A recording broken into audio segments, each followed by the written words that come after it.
Sejam muito bem-vindos ao canal Afinal, o que somos nós? O Rubens é do Rio de Janeiro, trabalha no IML e sempre foi muito cético.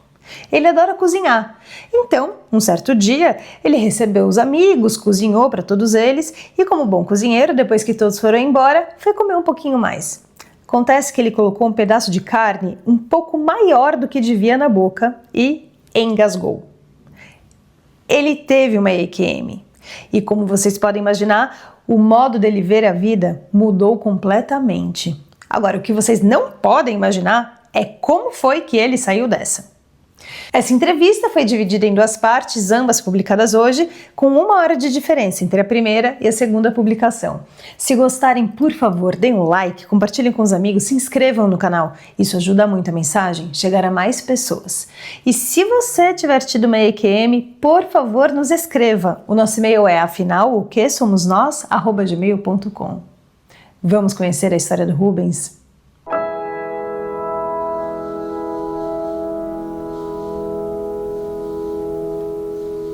Rubens, boa tarde. Muito obrigado por você aceitar compartilhar conosco do canal Afinal que Somos Nós, a sua experiência de quase morte, e eu sei que depois tem 2 outras experiências.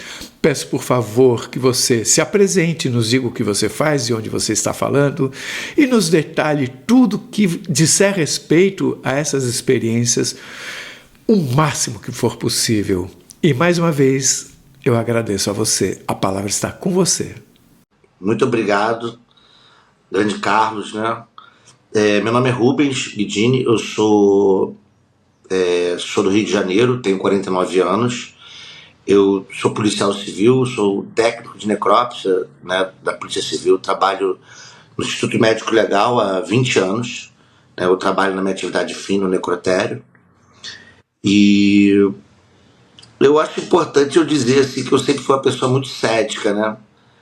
Eu era uma pessoa muito cética, era ateu, né? E muita coisa mudou depois do que aconteceu comigo. Em agosto, né, mais precisamente no dia 20 de julho, né, se eu não me engano, num domingo de madrugada, foi o que aconteceu comigo, mas acho importante ilustrar.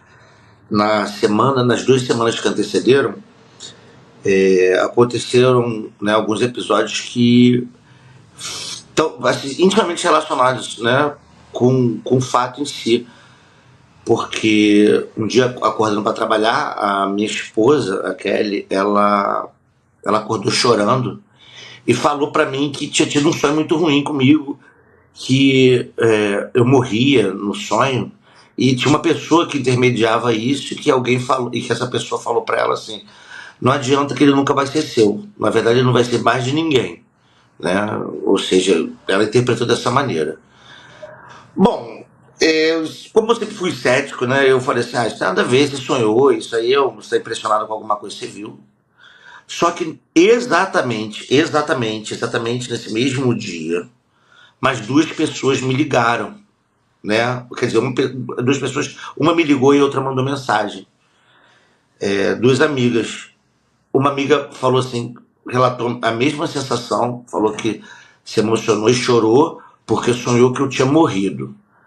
Eu perguntei o que tinha acontecido, ela não quis contar, não sei até hoje. E uma outra amiga minha, ela mandou uma mensagem perguntando se eu estava bem, como é que estava a minha vida. Aí eu falei assim: não, tá tudo bem e tal. Ela, não, porque eu tive alguns pensamentos em relação a você essa noite, eu fiquei preocupada. Aí, não que eu tenha ficado preocupado, mas eu fiquei um pouco surpreso de 3 pessoas no mesmo dia. Eu falei, pô, sei lá, estranho. Mas não dei muita bola, não dei. A vida seguiu.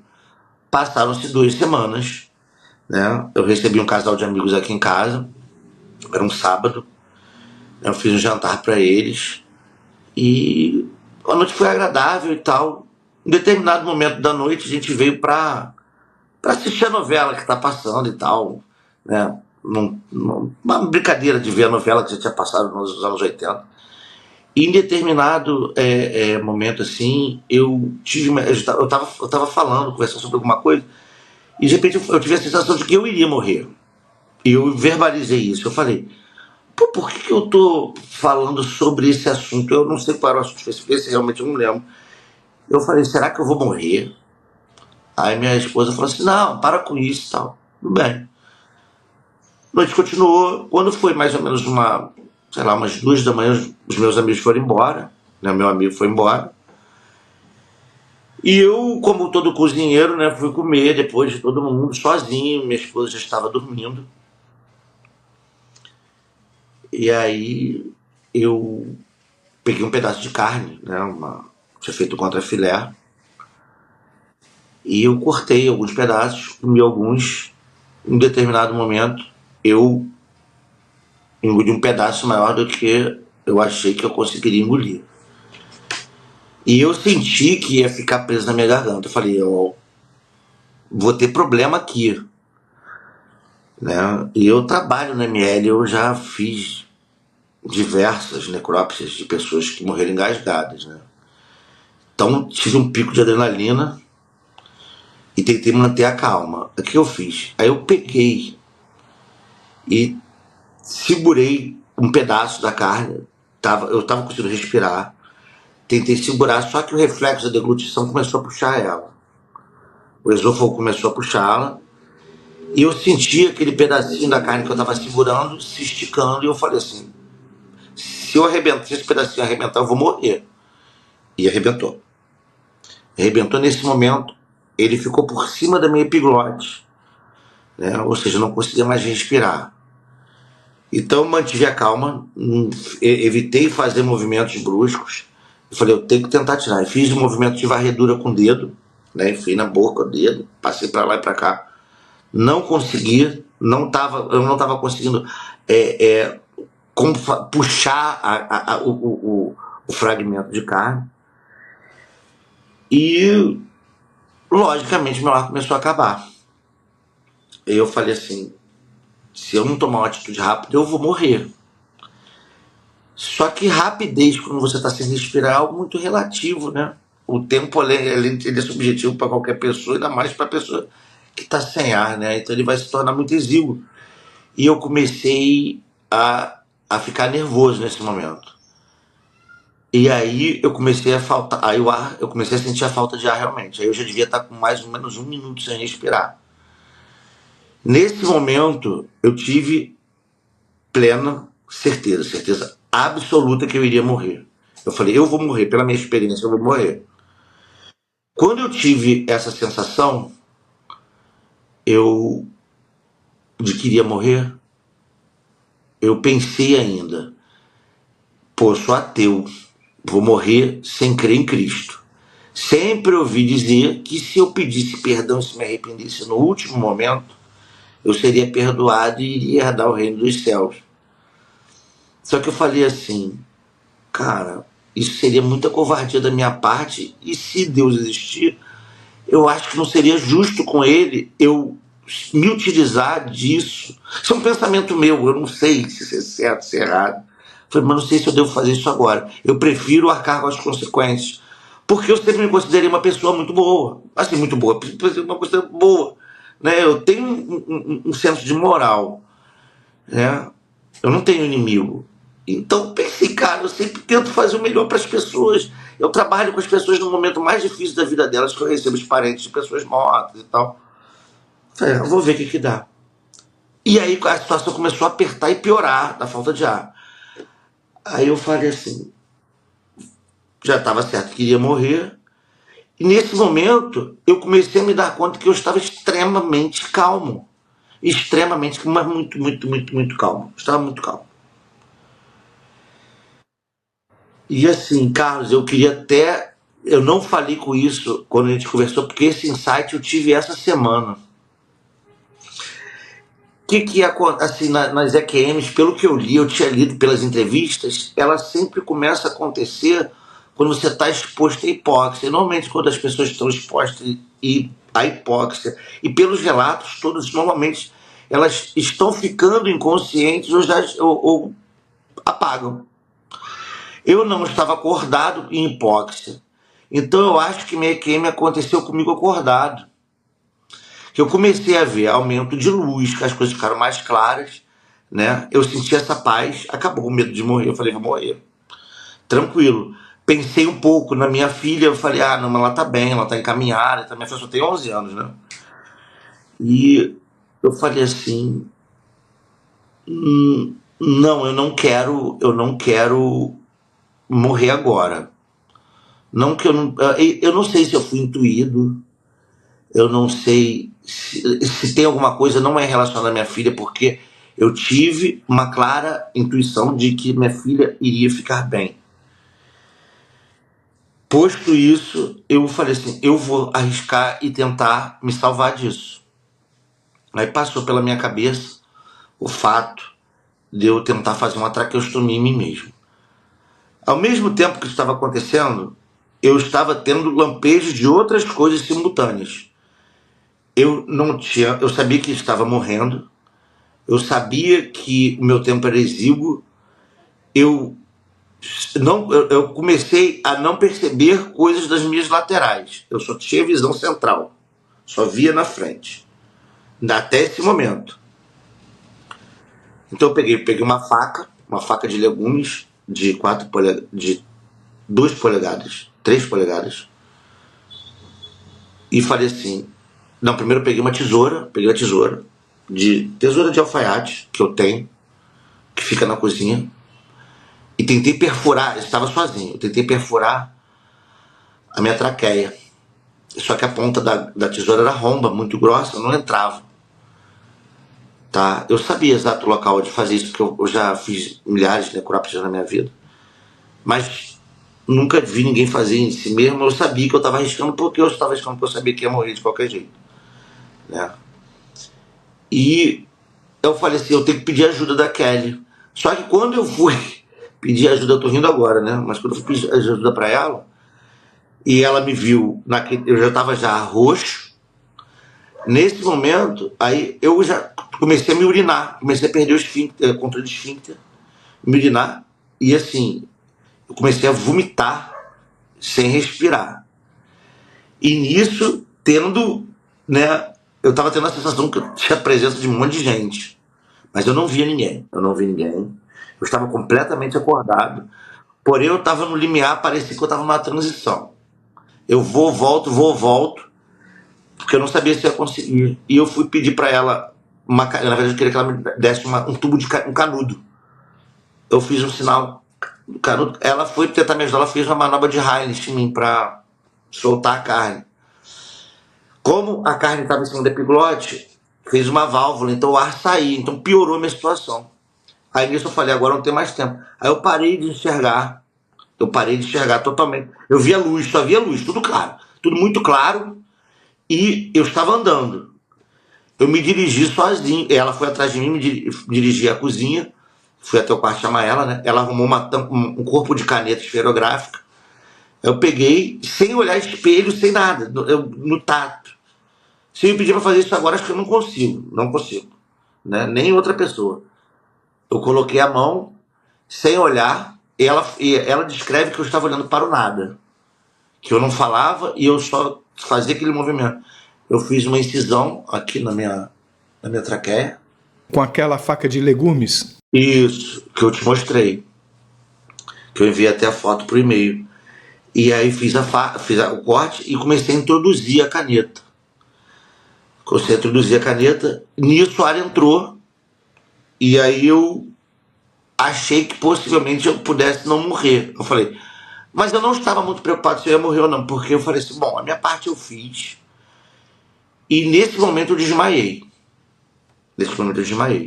Eu fiquei apagado uns 30 segundos. Quando eu acordei, já tinha chegado a equipe do SAMU. Né? E tinha muito sangue no chão, perdi 1 litro de sangue. Né? Tinha muito sangue no chão e tal. E eu já levantei falando, eu tô bem, eu já tô falando, não tem nada, não precisa se preocupar. Aí a médica ficou me olhando assim, né? Mas e a carne? Eu tirei a carne. Como? Então, essa parte eu não lembro, mas pra foto que eu te enviei, tá ela ali do lado. Porque eu coloquei o tubo de caneta, ele me deu esses 10 segundos para fazer a varredura, né? sem a preocupação de estar obstruindo alguma coisa ou não. Como assim? Quem deu esses 10 segundos? Foi o fato de eu ter colocado essa caneta Bic, foi quando entrou a caneta Bic. Ah, entendi. Você conseguiu o ar, Tirar a carne, mas apaguei. mas você tirou a carne pelo buraco aqui? Não, tirei por cima. Mas antes você não conseguia. Não conseguia porque ele estava puxando, o esôfago estava puxando. Eu não sei explicar. Olha, a minha mulher fala que eu tirei. Eu não lembro de ter tirado, entendeu? Mas assim, na hora que eu acordei, estava do lado da caneta e da faca. Entendeu? Assim, alguém tirou, não saiu espontaneamente. Fui eu que tirei. Eu acredito ter sido eu. Que tinha o vizinho que ela chamou, que foi desesperada, e ela, minha esposa. Ou seja, nenhum dos dois tem habilidade para fazer isso. Né? E nem é indicado porque a pessoa pode acordar e cortar todo o dedo fora. Mas assim, e eu já acordei com a médica lá. Né? Ali na cozinha, né? Ali na cozinha. Fui pro hospital. Durante o hospital, eu ainda apaguei mais umas 2 vezes durante a ambulância. Me vi de fora do corpo, da ambulância. Me vi a ambulância de fora. E quando eu cheguei, fui para o Hospital Municipal Souza Aguiar, aqui no Rio. Chegando lá, né, o pessoal ficou em volta e tal. Me perguntaram o que tinha acontecido. Eu tava falando bem. Me mandaram fazer a tomografia, a ressonância magnética, para ver se tinha tido lesão, né, em vaso, alguma coisa, pudesse estar broncoaspirando algo, ou então fazendo, né, entrando ar na cavidade, líquido na cavidade, ou ar. E fui para fazer ressonância, só que eu lembro de ter ficado na sala, eu não sabia que eu tinha feito ressonância. Para mim, eu fiquei o tempo todo na sala, vermelha. Inclusive, teve um óbito do meu lado, né? Teve um óbito aqui do meu lado. E eu vi o óbito, mas quando o cara morreu, eu não estava na sala, segundo falaram. Mas aí também eu não sei. Isso aí, enfim. Eu não lembro de ter feito, e lembro que eu fiz. Está no meu prontuário lá. Bom, passou-se isso. Vim em casa, aí você começa a tentar. Eu comecei a tentar racionalizar o que tinha acontecido, né? E não tinha muita explicação. E eu fiquei muito, muito focado naquela história de eu ter realizado um procedimento inédito e tal. Falei, cara, como é que eu consegui fazer isso? Aí liguei para os meus amigos que são médicos, falei com eles, todo mundo ficou muito, muito surpreso e preocupado, né? Porque é uma coisa muito perigosa de se fazer, tem carótida, tem vasos importantes. E só no final do dia, aí minha tia veio me visitar, eu chorei. Eu tive muita vontade de chorar. Não tinha sentido até o momento. E eu comecei a digerir essa história durante o dia. Quando chegou a noite, devia ser umas 9 da noite do domingo, eu falei assim, cara, eu fiquei consciente o tempo todo. Quando eu apaguei, eu estava consciente. Quando eu voltei, meu pensamento não ficou fragmentado. Então, durante todo o processo, eu lembro que até quando eu apaguei, né, eu não lembro de ter tirado a carne, mas eu lembro de ter apagado em seguida. Quando eu apaguei, que eu desmaiei, eu não sei se eu desmaiei ou se eu tive uma parada cardiorrespiratória, não sei. Não posso dizer. Não pode se descartar também, porque o estresse foi muito alto. Eu lembro de ter ficado desse tempo apagado. Eu lembro de tudo, eu não perdi a consciência em momento algum. Nunca perdi a consciência, né? Eu falei, não é possível que Deus não exista, né?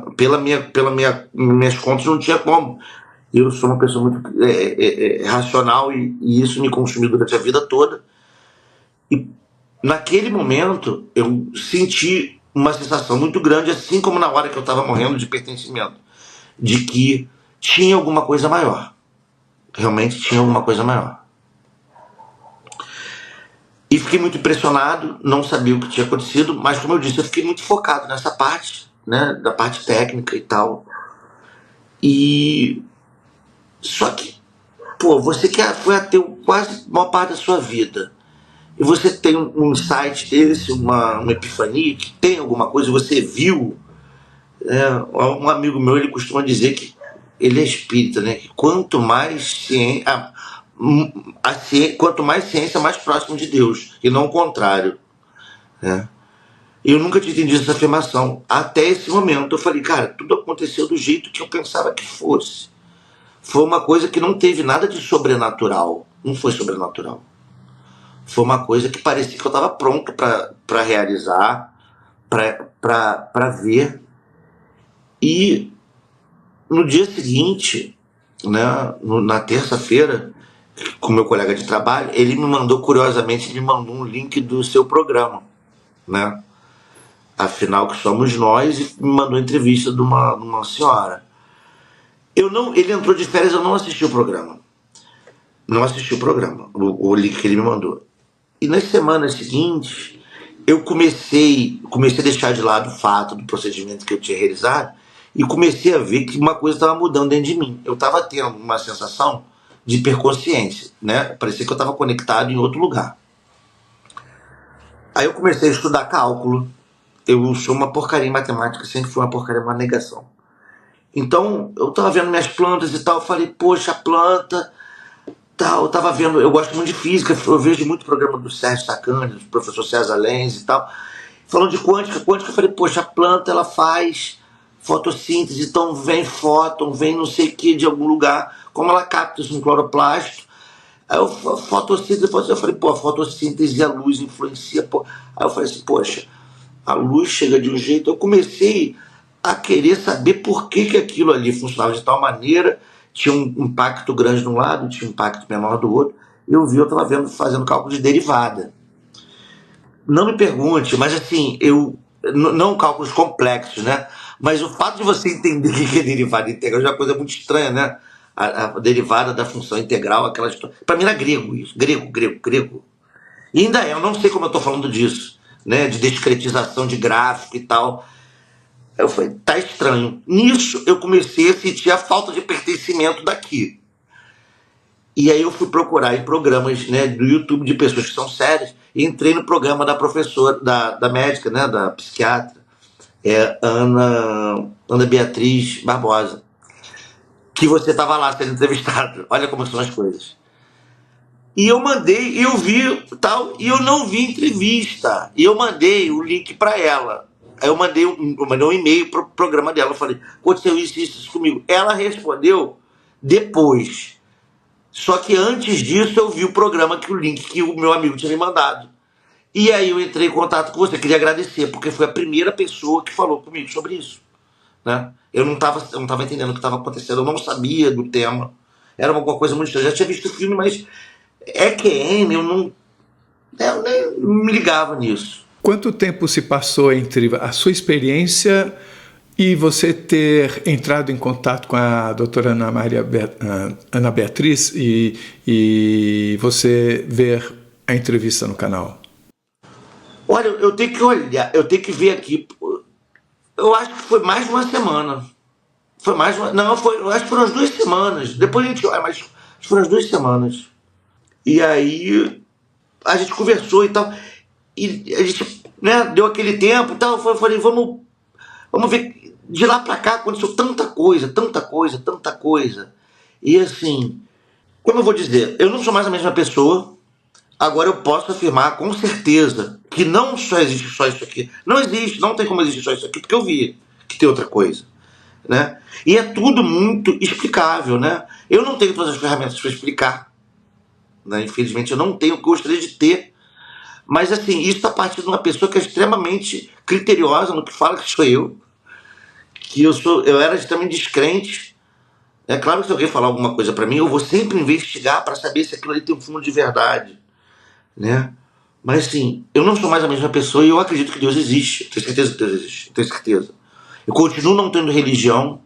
Para mim, a religião melhor é de Spinoza, o Deus de Spinoza, né? Que a natureza que se manifesta, que é uma coisa maravilhosa a natureza, né? É a expressão mais sofisticada que tem na vida, é a natureza, que as plantas estão aqui só para dar ar pra gente, comida, alimento, e a gente faz essas coisas, enfim. Né? Eu comecei a ver a sutileza disso tudo. Cara, assim, tem Deus nas coisas menores que a gente observa no dia a dia. E assim, a gente não tem sensibilidade porque a gente está preocupado tudo com as coisas daqui, de sobreviver, de trabalhar, e o tempo está passando, a gente não está vendo, né? E saber que tem algo depois. Eu não sei se eu posso falar isso aqui, mas eu, como eu falei com você anteriormente, eu era um suicida em potencial, né? Eu nunca tentei suicídio, porque se eu tentasse eu conseguiria. E eu me senti extremamente arrependido de ter tido essa ideia passando pela minha cabeça, porque assim, eu pude saber que a minha vida não pertence a esse corpo físico, não pertence a mim, isso foi dado por alguém. Nós todos somos parte de algo maior, né? Uma fração ínfima, mas de igual importância a todos os outros. E se a gente tá aqui, tem algum propósito. Tem algum propósito, né? Pelo que eu pude perceber, não existe negócio de céu e inferno do outro lado. Isso é uma ficção humana. Eu acho que todas essas coisas que não são edificantes para o ser humano, que não vão fazer evoluir, essas coisas estão muito ligadas ao meio terreno, né? A consciência a consciência presa aqui, que a nossa consciência não está totalmente desperta aqui nessa dimensão. A não ser, eu acho, quando a gente sonha, talvez a gente se liberte um pouco do corpo físico, né, desse carbono todo que prende a gente aqui. Mas que a gente precisa cuidar, que está aqui, a gente tem que cuidar do nosso corpo, lógico. Tem que dar importância para as coisas que estão aqui, porque estamos aqui por algum motivo. Isso é fato. Você gostaria que eu acrescentasse mais alguma coisa? Vou fazer as minhas perguntas agora. Primeiro, me lembra o dia em que isso aconteceu. 20 de julho desse ano. De 2025. Hoje nós estamos no dia 15 de outubro de 2025. Veja só, você falou comigo pouco depois. Foi. E aí eu falei para você, você me contou, a coisa estava tão fresca, e eu me lembrando de outros relatos onde as pessoas contaram que a lembrança veio vindo, às vezes até meses depois. Aí eu sugeri a você, vamos esperar um mês e ver o que acontece. Se você vai se lembrar de outras coisas, e aí a gente faz a entrevista. Eu sei que há duas experiências especiais sobre as quais você vai falar depois, e que você se lembrou delas depois da EQM. Sábado retrasado.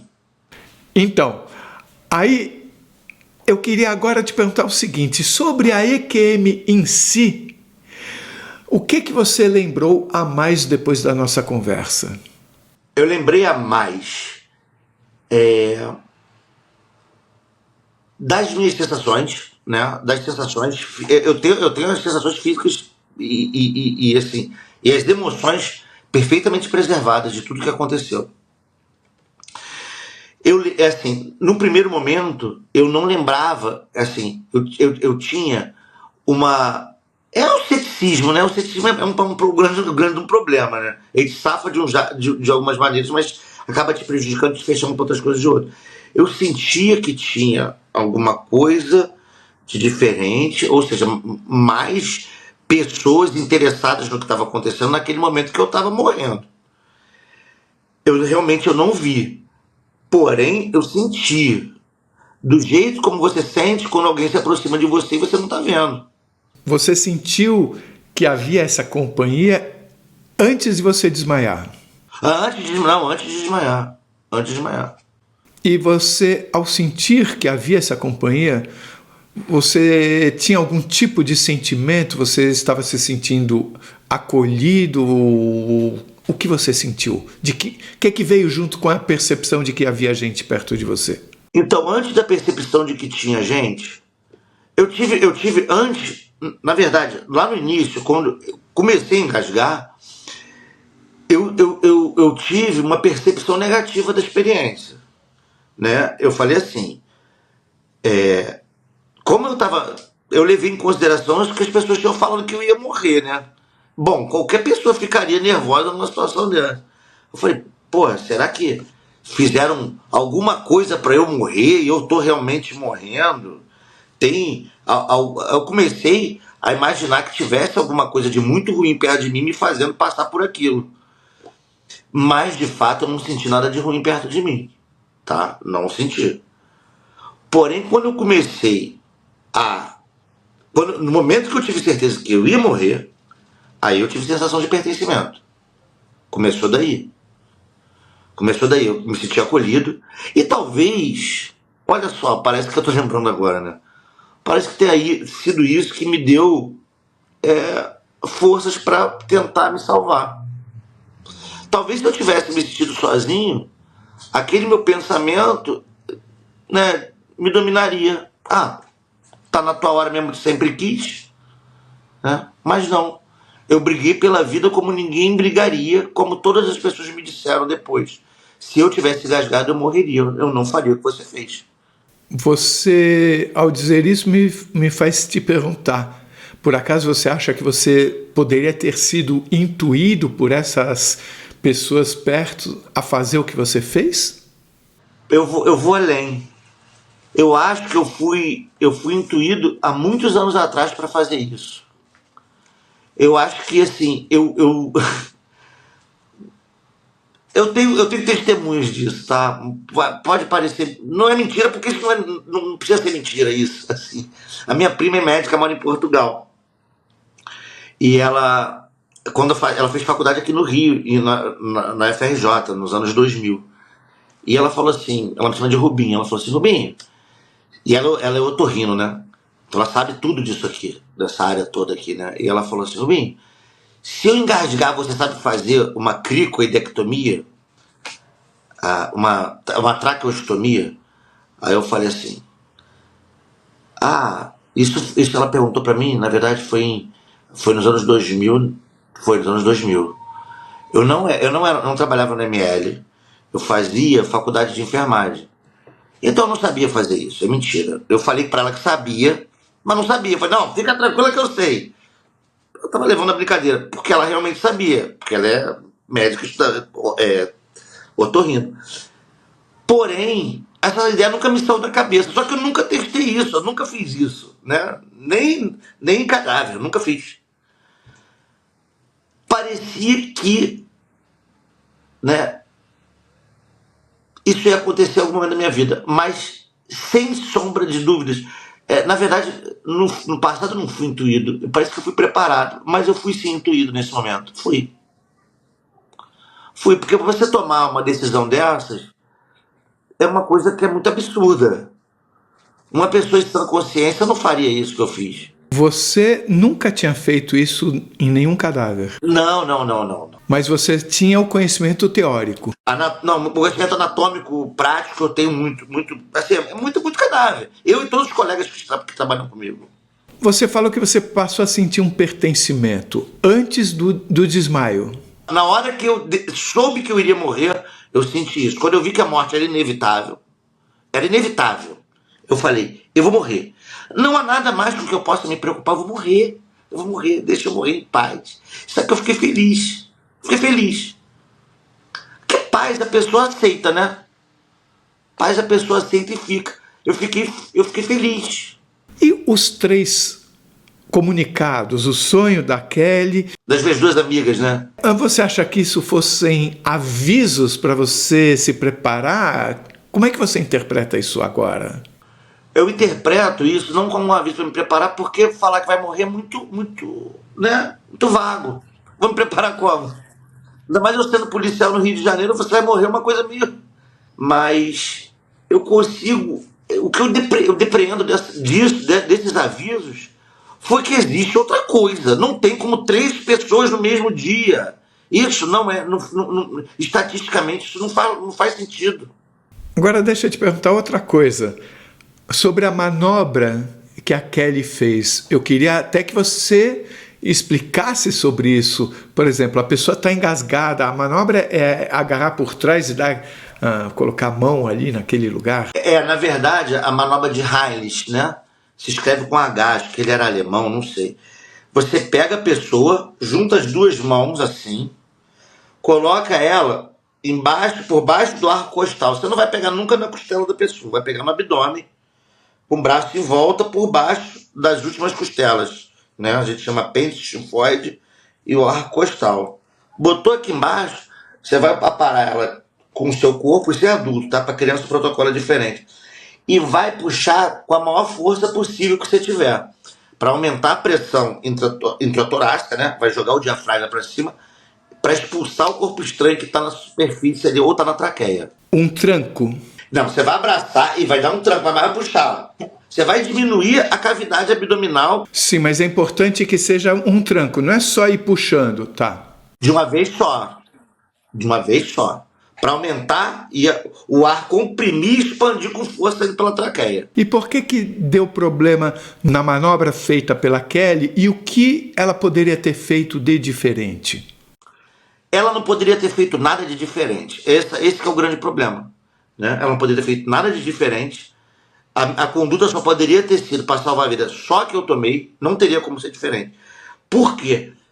Essa manobra ela funciona em 90 não posso falar assim, mas 90% dos casos vai funcionar. Só que no meu caso, a epiglote, ela ficou por cima da epiglote. Ou seja, se ela cai na traqueia, se eu engasgo normal, engasgar o que é? É a comida ir pro buraco errado. Né? Entrar na traqueia. A carne não entrou na minha traqueia, a carne ficou presa entre o esôfago, em cima da epiglote.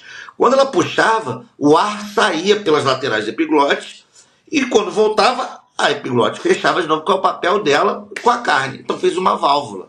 Você falou que a equipe do SAMU já estava lá quando você voltou do desmaio. Mas você disse que você ficou desmaiado só 30 segundos, algo assim. Então, me explica esse tempo, porque eu imagino que a equipe do SAMU tenha demorado 20 minutos para chegar. Demoraram, acho que 12 minutos. Esse tempo de resposta foi muito alto. Quando eu me cortei, quando eu coloquei a caneta, a Kelly falou assim, ele vai morrer, e foi chamar o vizinho, né? Nesse processo do vizinho chegar, quando ela chamou o vizinho, ela já chamou o SAMU. O vizinho desceu, tanto que quando eu acordei, eu cometi um erro aqui. Quando eu acordei, a médica estava chegando aqui embaixo, não estava aqui em cima ainda. Quem estava é meu vizinho. Aí a Kelly chegou, eu não sei, eu tenho que perguntar para que essa parte realmente eu não lembro. Porque eu devo ter desmaiado de novo. Porque quando eu abri da segunda vez, estava médica. Estava médica e a equipe dela, a enfermagem também. Mas foi uma coisa muito curta. Foi o tempo de ela chamar o vizinho e eu me recuperar. Quando nós conversamos pela primeira vez, o que eu me lembro é que você comentou que você estava fora, mas você não via nada. Uhum. Hoje, você está falando que você teve essa sensação de pessoas perto. Isso não tinha. Mas isso não foi na hora que eu estava apagado, né? Ah, entendi. Tá. Não, mas o que eu quero dizer é que aparentemente, conforme eu mais ou menos suspeitei que poderia acontecer, você teria memórias que viriam chegando ao longo dos dias. Você não comentou, ou pelo menos eu não me lembro de você ter comentado sobre você ter se visto fora da ambulância. Então eu queria repassar agora, porque eu comecei a entrevista sabendo só daquilo que você contou lá atrás. Então agora, vamos repassar a EQM. Antes de você desmaiar, você se sentiu rodeado de pessoas, o que você não as via, você sentiu um acolhimento e desmaiou. Vamos lá. Eu senti acolhimento no momento que eu falei assim, eu vou morrer. Ali eu já estava bem. Já estava bem. Falei, vou morrer e tal. Até que eu decidi, intuído talvez, para agir. Nessa parte, na história, eu fui pro quarto, chamar ela que estava dormindo, minha esposa, para pedir o canudo. Nessa hora, dentro do quarto, eu já senti que tinha mais gente. Nessa hora. O problema é que, assim, é tão sui generis a situação, porque eu tava pensando, eu tenho que separar as camadas, porque eu tava vivo e morto, eu tava igual o Gart Schrödinger, né? Tava vivo e morto ao mesmo tempo. Quando tava tendo essas coisas que eu lembrei depois, porque eu tava preocupado ali na hora em tentar tentar fazer o buraco na minha garganta, né? Tomei a decisão de fazer, né? Mas eu não teria como fazer isso sozinho, não. Assim, desse jeito, frio assim. Eu me acho até um cara assim, bem prático nas coisas pra fazer. Mas tem um limite. Eu lembro de ter sentido muita dor, tá? Dói muito. Eu queria saber das sensações da EQM que você teve. Então, você foi até o quarto falar com a Kelly, ali você já se sentiu acompanhado. Já, olha só. Aí você desmaiou. Não, no quarto eu não desmaiei, não. Eu só desmaiei no final da etapa, quando chegou o vizinho eu não vi os vizinhos chegar, nem a médica chegar. Quando eu abri o olho, os dois já estavam. Só que realmente o vizinho chegou antes. Você se lembra de você estar furando aqui, de você colocar? Lembro. E enquanto você furou e colocou aqui, você sentia essa companhia? Sentia. O que eu lembro de quando eu estava fazendo isso, reiterando, doeu muito, tá? Doeu muito, ainda mais a parte da tesoura que não entrava. Imagina, você está tentando espetar um negócio que não é fino, na cartilagem dói. Mas aí você fez mesmo foi com a faca, né? A faca, na verdade, eu cortei e depois eu inseri a ponta fina. Da tesoura? Da faca. A tesoura não entrou. Eu primeiro fiz uma incisão como de bisturi com a faca, depois eu ampliei o corte com a ponta da faca e depois eu finalizei introduzindo o tubo. Ao mesmo tempo que eu sentia muita dor, parecia... sob hipóxia é muito diferente, é muito difícil também você... parecia que eu estava me coordenando de fora do corpo, parecia que eu era um títere, assim, uma marionete, né? Faz assim, assim, assado. E é estranho, eu não sei se já descreveram isso. Você tá no teu corpo, tá ali, mas parece que você está expandindo, parece que o seu corpo é maior do que é, né? Aí você sente, assim, você não sente calor, você não estava sentindo calor, não estava sentindo frio, não estava sentindo nada. Mas parecia assim, que eu estava envolto em algo com calor. Parecia que, né? Assim, você está maior do que é estranho, é diferente. Você se sente. Você não perde a noção de própria percepção. Você acha que você é você mesmo. Só que você está diferente. O que você vê é diferente, o que você ouve é diferente, o que você pensa de maneira diferente. É uma situação em que você... eu não tenho palavras para explicar isso ainda, eu não sei. Mas você cortou. Aí você, de alguma forma que você não se lembra exatamente como foi, você tirou a carne. Não, aí eu cortei e inseri o tubo da caneta. Conseguiu o ar. Consegui um ar. E aí eu acho que foi por isso que a Kelly não viu a carne, porque eu acho que nessa hora que eu coloquei, ela saiu para procurar ajuda e chamar o SAMU. Nisso eu fiquei tentando lá tirar. Sempre por cima, pela boca. Por cima. Por baixo não dá para tirar. E aí, ok, tirou a carne e você desmaiou. Durante o desmaio, você tem alguma lembrança? Eu lembro de ter ficado consciente. Fiquei consciente. E o que você viu, o que você sentia? Eu fiquei pensando assim, pô, eu acho que eu não morri. Porque eu acho que... Aí veio o pensamento, né? Eu acho que se eu tivesse morrido, eu iria partir daqui pra frente, mas eu tô parado aqui. Eu falei, eu tô parado aqui. Parado aonde, né? Que eu não sabia onde eu tava, né? Tudo escuro. Não é um escuro preto, assim, que tá no nada. Não é isso. É um lugar vazio, né? Um lugar vazio, não é escuro preto. Você sentia nesse lugar o pertencimento? Sentia. Não, parecia que eu estava no meu corpo. Mas não estava, né? Tipo, eu podia estar no meu corpo, mas a consciência não estava. Mas você sentia que havia mais pessoas nesse momento? Não, nesse momento não. Quando eu estava acordado, eu senti. Sim. Aí você está no vazio e fala, eu não morri, que eu estou em algum lugar, mas... Eu tô pensando, eu falei, eu tô pensando. A minha ideia foi cartesiana, né? A minha ideia de estar vivo é que eu tava pensando, né? Eu poderia estar pensando que tá morto, né? Agora eu pensaria isso. Bom, pensar não tem nada a ver com isso, né? Mas minha ideia foi essa. Não, eu tô pensando, eu tô aqui, eu tô aqui. Mas quando eu acordei, tipo, eu pensei que eu ia acordar em outro lugar. Eu acordei no chão da cozinha, né? Você, enquanto esteve fora, você só teve essa certeza de que você estava consciente, apesar de desmaiado. Sim. Você não teve nenhuma sensação de visão ou de audição? Não, não tive. Não tive. Tive, assim, se eu for ficar puxando, eu vou. Eu não sei, eu tenho medo de falsear alguma lembrança, entendeu? Vamos então para a ambulância, porque aqui você falou que você, quando foi para a ambulância, você teve uma visão de fora da ambulância. Como é que foi isso? Do lado, não de cima, mas do lado, perto da roda, perto da porta traseira, por onde. Eu não. Como se estivesse acompanhando assim, flutuando, andando, correndo? Eu não me via flutuando, eu tinha visão de fora, mas eu não me via flutuando. E você sabia que seu corpo estava lá dentro? Estava lá dentro, porque eu estava lá dentro também. Em determinado momento eu estava lá dentro e me via. Aí eu me via.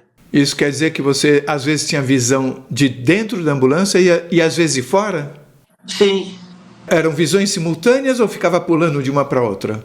Não, cada vez uma. Cada vez uma. E a sensação era diferente quando estava numa ou em outra? Era melhor quando eu estava lá de fora da ambulância, né? Era melhor. Por quê? Eu não gosto de ficar em lugar preso, assim, acho. Eu não sou claustrofóbico, não, mas é melhor do lado de fora. Tá, mas a ambulância devia tava rápido e você conseguiu acompanhar. Eu acho que esse negócio de velocidade é pra cá pra gente, né? Se você estiver livre, é a consciência, né? Você, dentro da ambulância, você estava acordado ou inconsciente? Eu lembro de ter acordado na ambulância umas 2 vezes. Eu não lembro de eu descendo, eu desci de maca, eu não lembro de eu ter descido aqui o prédio, essa parte realmente não lembro de nada. E na ambulância eu lembro de 2 flashes dentro da ambulância. Você acha possível que você tivesse a visão de dentro do corpo nos momentos em que você estivesse acordado dentro da ambulância e quando você estivesse inconsciente dentro da ambulância, aí o olhar passava para o lado de fora? Não, porque minha perspectiva dentro da ambulância não era de deitado, era de lado. Como se você estivesse sentado ao lado do seu corpo? Como se você tá. Assim como do lado de fora, eu estava do lado, eu também não estava em cima, eu também estava do lado. Você falou que a experiência não foi sobrenatural, o que me faz pensar o seguinte: simplesmente continuou. Não teve fogos de artifício, não teve. Exatamente, é isso. Parece uma coisa natural. Mas você falou de uma sensação de hiperconsciência. Quando que aconteceu isso? Eu comecei a pesquisar sobre os procedimentos que eu tinha feito, ver se tinha na ciência e tal, relatar na literatura, né? Alguma coisa. Eu fiquei procurando. Aí depois eu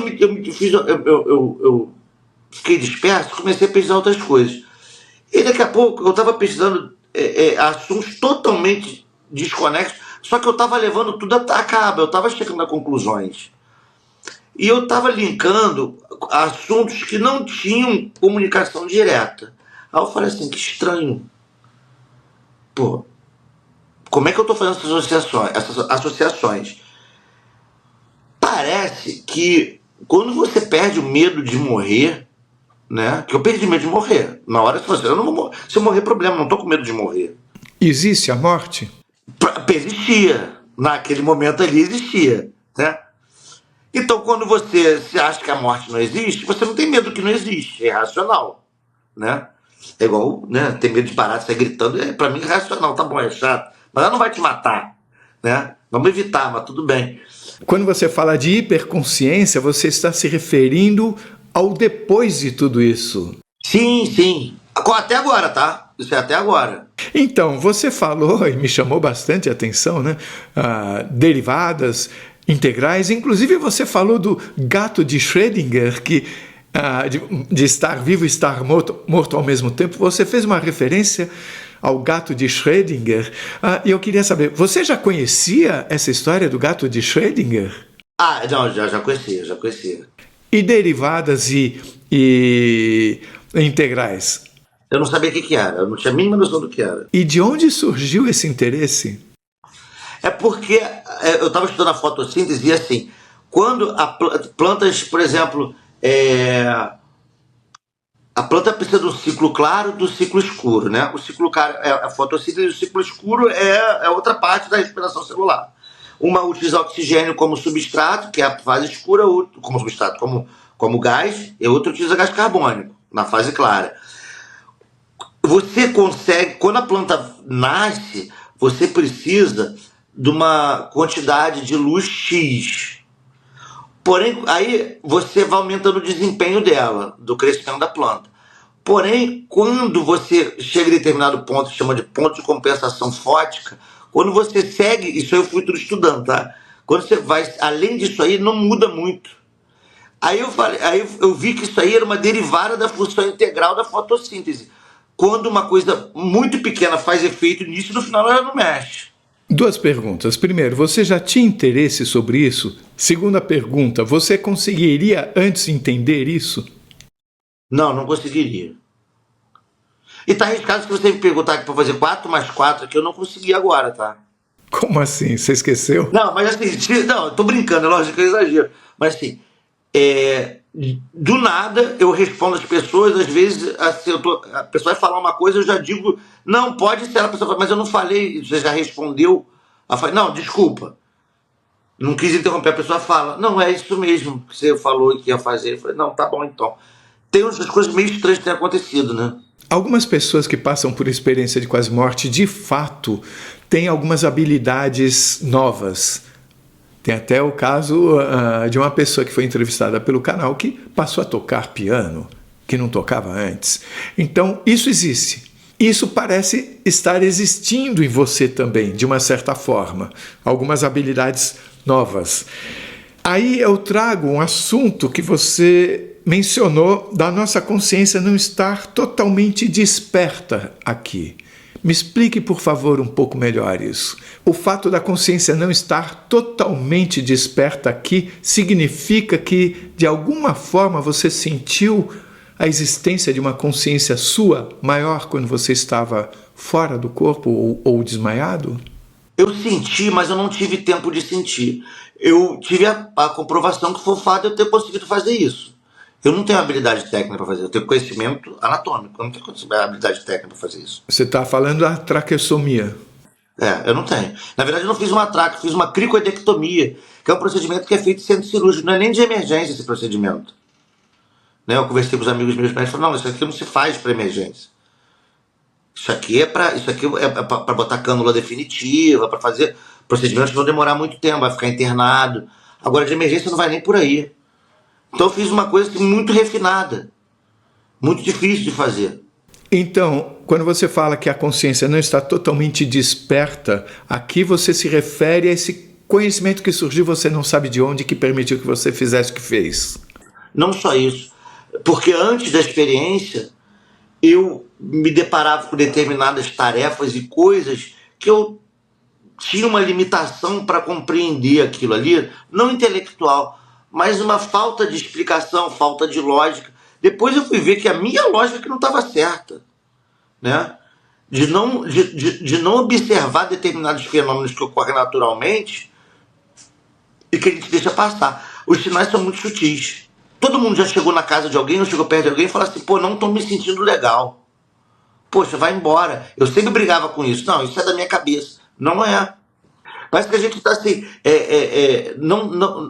não dá devida importância para as sutilezas que nós percebemos. Ou então a gente não percebe. É interessante, porque você fala que você era ateu, e eu fui ateu por muitos anos, não ateu cético, porque são coisas um pouco diferentes, né? Não estamos falando da existência de Deus, estamos falando de achar que só existe a matéria.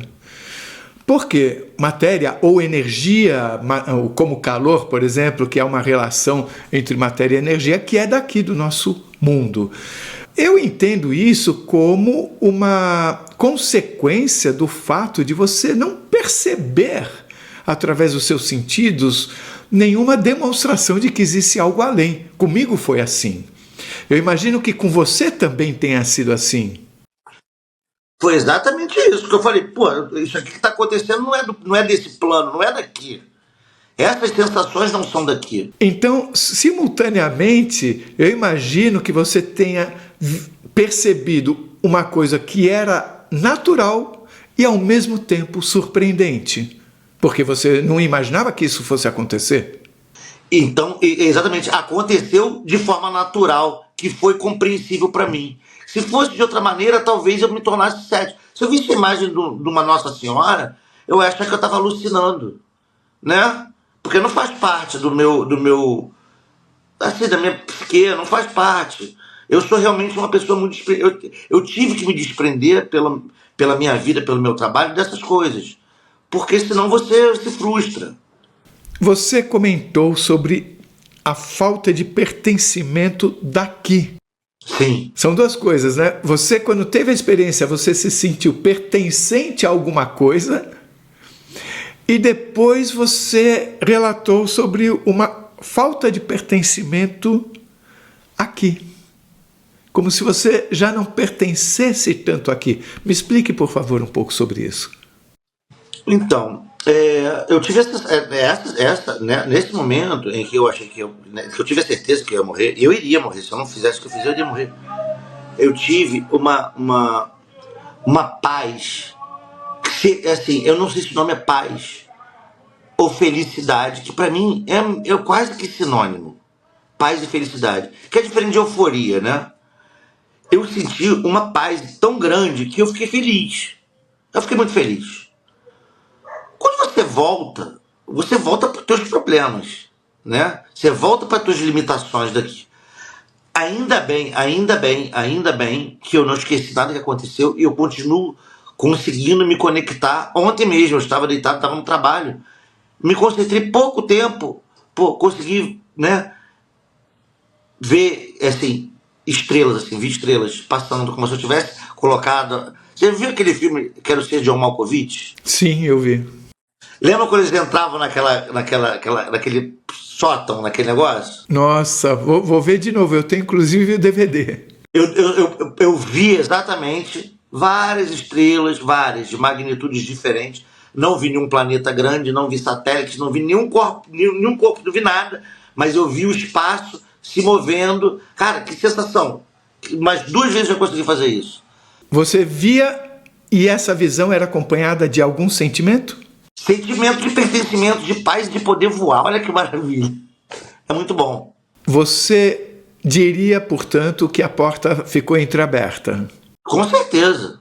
Isso eu sei que faz muito pouco tempo, mas você já ouviu alguma voz ou é só intuição? Olha, eu já ouvi voz, mas não agora. Já ouvi voz em outras situações. Ah, é? É. E assim... na verdade era vocalização humana, mas não conexa, não dava para distinguir o que era, mais como se fosse um muxoxo e um grito. E você interpretou isso como sendo a alucinação da minha cabeça, E normalmente sempre era acompanhado dos momentos em que eu estava pior de cabeça, né? Pior. Parece que algo te empurrava para baixo, sabe? Me empurrava para baixo. Rubens, eu sei que depois da EQM, nesse período que passou entre você ter a sua experiência e hoje, você se lembrou de 2 experiências que você já me contou e eu pensei, uau, isso precisa ser compartilhado também. Por favor, a palavra está com você. Não deixem de assistir a segunda parte da entrevista do Rubens, que já foi publicada ou será publicada nos próximos minutinhos. Você vai amar. E se você gostou, por favor, se inscreva no nosso canal. Dê likes, faça comentários, compartilhe com seus amigos, toque o sininho porque aí você sempre fica sabendo quando chega vídeo novo saindo do forno. E se você tem alguma dúvida, ou passou por uma EQM e gostaria de compartilhar a sua história com o mundo, por favor, nos escrevam. O nosso e-mail é afinal-o-que-somos-nós@gmail.com. Essa é uma nova fronteira do conhecimento humano. Vamos juntos atravessá-la?